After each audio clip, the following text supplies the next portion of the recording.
আমরা কিছুক্ষণের জন্য অ্যাডভার্টাইজমেন্টের জন্য গিয়েছিলাম, আবারও চলে আসছি আমাদের শতযুগেরই শেখ মোহাম্মদ আবুল কাশেম কাকার সাক্ষাৎকারের মধ্যে। আপনারা বিস্তারিত জেনে নিন। সম্মানিত কাকা, আমি এই ব্যবসার আয় উন্নত হইতে এটার ইনকাম সোর্স হইতে প্রতি মাসে মাসিক বরাদ্দ এই 3টে এতিমখানার মধ্যে আর্থিক সহায়তা করা হইতেছে। 3টে এতিমখানা, ইব্রাহিমপুর এতিমখানা আল হাজ হজরত শাহ শফিসুদ্দাহ মোল্লা, আমার বীর মসজিদের যে এতিমখানা, ইব্রাহিমপুর এতিমখানা, আজমতুল্লাহ এতিমখানা, ওই এতিমখানার প্রতি মাসে মাসিক বরাদ্দ 5 মণ চাউল, একটা করে খাসি প্রতি মাসে মাসিক বরাদ্দ। আমাদের নামপুর এতিমখানা 2.5 মণ চাউল, আল্লাবাদের এতিমখানা 2.5 মণ চাউল। ওই আগামী 10 তারিখে, আজকে তো 2 তারিখ, 10 তারিখে 500 কম্বল দেওয়ার প্ল্যান নিয়ে নিচ্ছি। আইডি কার্ড, এই তো আইডি কার্ডের বস্তা ম্যানেজ করতেছি। আইডি কার্ড একটা আছে, আর আমার ভিজিটিং কার্ডের টুকি দিয়ে দিতেছে।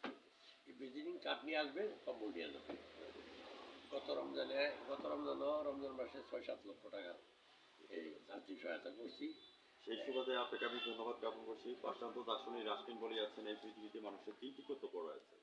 একটা হচ্ছে ডিউটি টু গড, তুমি তোমার আল্লাহকে রাজি খুশি করো, যেটা আপনি করে যাচ্ছে। আমার এই ইদানিং ওনাকে নিয়ে একটা এস্টিমেট করলাম, আমাদের এই কবরস্থান, এই 1,500 লোক এই জানাজার নামাজ পড়ানোর নিচের ব্যবস্থাটা, এই নিচের যে জায়গাটা পুরা ঢালাই করে দিতেছে। এটা ওনার নিয়ে হিসাব করছি 8,45,000 টাকা। করতে যেয়ে আবার ওখানে ঢেলনা আর পাশাপাশি ওয়াল সমস্ত মিলে প্রায় 14 লক্ষ টাকার মতো ব্যয়। সেটা আমি এককভাবে ইনশাল্লাহ। রাষ্ট্রীয় তার 3 নম্বর উক্তির মধ্যে বলেছেন, ডিউটি টুয়ার্ডস ম্যানকাইন্ড, অর্থাৎ মানুষকে একটি মহৎ উক্তি। মানুষের জন্য, জীবনের জন্য একটু সহানুভূতি কি মানুষ পেতে পারেন না? ও বন্ধু, আমরা ভূপেন হাজারিকার গানটি আপনার জন্য আমি উৎসর্গ করে দিয়ে গেলাম, এবং আমার 2 চাচার জন্য আমি উৎসর্গ করে দিয়ে গেলাম।